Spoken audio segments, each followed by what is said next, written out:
Good morning, everyone, and welcome to another episode of Good Morning Soul. And today we're going to be doing another one of these short film analyses. And today, this is the last one in the 2017 Oscar-nominated films. And this is probably like my least favorite one, personally. And that's not to say. Like, I read a couple reviews just now on Letterboxd, and a lot of people are saying, hey, because the subject matter here deals with a school shooter, and because of recent tragedies, you know, this movie won the Oscar. You know, it definitely could have made big progress for, you know, less gun-related activities.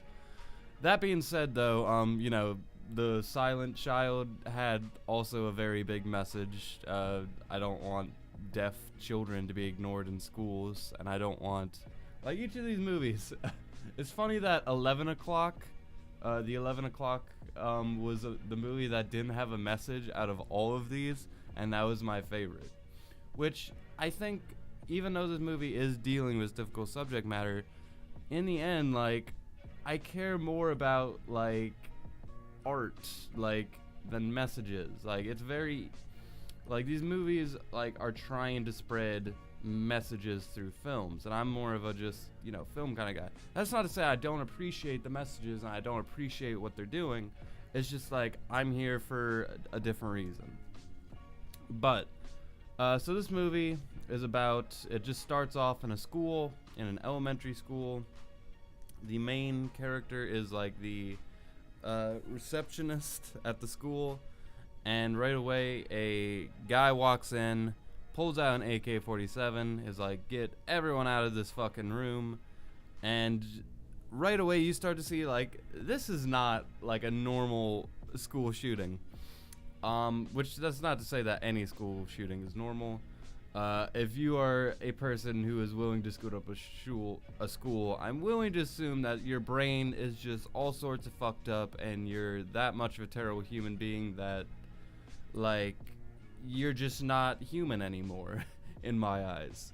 But this guy obviously just has mental issues. Obviously, there's just something really, really wrong with him.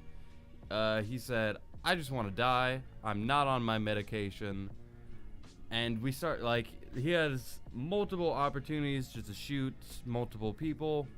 Does not take advantage of these opportunities. So we're just, like, kind of left confused. Any sort of, like, confidence he has with this shooting just goes downhill. Like, we start to really see him just, like, cripple under this thing that he's doing, under his I don't even know what to call it. His determination is just breaking down, and we start to see, like, he's constantly, like, he's this big dude, like, big chubby dude who's just sweating and not having a good time, and he's, like, obviously very socially awkward, very unable to, like, do normal social interactions. There's something obviously off with this guy, and we get to a point where, like, halfway through this film, the receptionist and him are just talking, and she's, like, saying, she's trying to encourage him, you know, not to do it, but at the same time, she's trying to just work with him. We start to make progress when the police show up. He said the only people he's trying to shoot is the police, which we're really not sure. He does actually end up shooting at the police. They shoot back. He gets, like, slightly injured, steps back in, and that's when he really gives up. And he's just like, I just need to go to a hospital. And, like, there's obviously, if this man was willing to kill people, then obviously, like, he's scum and should die. But, or maybe not should die, like, if there's something really, really wrong with him. Like, it leaves a lot unknown about it. That's, like, we're in the perspective of the receptionist where we don't know anything about this guy. So, like, I'm not trying to say that, like, there comes a point where you become a little bit afraid for when the police walk in, because you know they might just shoot this motherfucker down. And you don't want that for this guy, because he's going through so, like, there's obviously a lot going on mentally. And props to the actor who performed him, because that must have been a very hard thing to act out. But yeah, this guy, he just ends up putting his weapon down. He cooperates with the police. They walk out. End credits. And there's no after credits scene of them watching the Oscar nomination. I was a little let down by that. I feel like half the reason I'm buying all of these movies on YouTube is to watch that. But this really says something about I'm very in between. Like, I'm pro Second Amendment because I do believe that maybe not now, but like decades from now, the government could be corrupted. There could be a lot of fucked up things. There are real riots that have been I don't want to go into it on this fucking morning podcast, but because it's a much deeper issue. But if I was to lose someone, it's easy to say that, but if I was actually, when I think, if I had a kid one day and they died at age fucking 9 because some lunatic ran to a school with a gun, then I'd probably be a lot more against guns than I already am. So I can completely understand both sides of the coin, and I really just would obviously, a character like this, a guy like this, should not in any circumstances have this gun. He should not be holding a gun, and it's just so fucked up. But even I've shot a gun before, and I wasn't of age. People have guns. People are shooting guns all the time. There's so much, and we don't know what's going on with everyone mentally. I don't think we should be selling any kind of AK-47s. We should not be selling bullets for most of these guns. Pretty much anything that's not a handgun should not be sold at a pawn shop. Jesus Christ. But yeah, that's this whole other topic. This movie did have a message. It did just kind of really show you the people that are using these guns are just not mentally stable.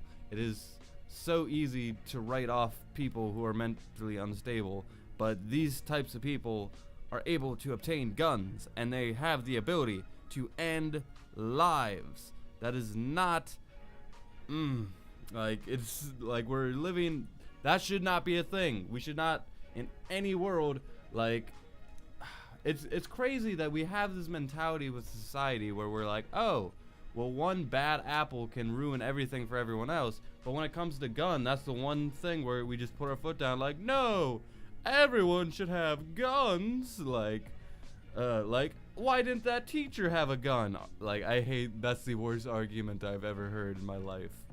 But yeah, the film itself, it's not shot interestingly like the other films. It's, if anything, it's shot like a normal TV show. This very much just seems like people just kind of threw together a film, and maybe it's just because that after credits scene wasn't there. There's not as big of a cast. I really don't feel like it's the same kind of team working on it, a big passion project. I know it's based on true events. It feels much more like someone just, not as much heart went into this, not as much style went into this. Very good acting, but everything else, and I can't really even give it a 5 out of 10, because a 5 out of 10, I don't want to say a 5 out of 10 is a good movie, but I've seen 5 out of 10 movies I've rated 5 out of 10, but they have value. They have there are mixed bags, right? There are movies that are good but have a lot of wrongs with them, and they end up being a 5 out of 10. So to put this on the same scale as even those movie feels wrong to me.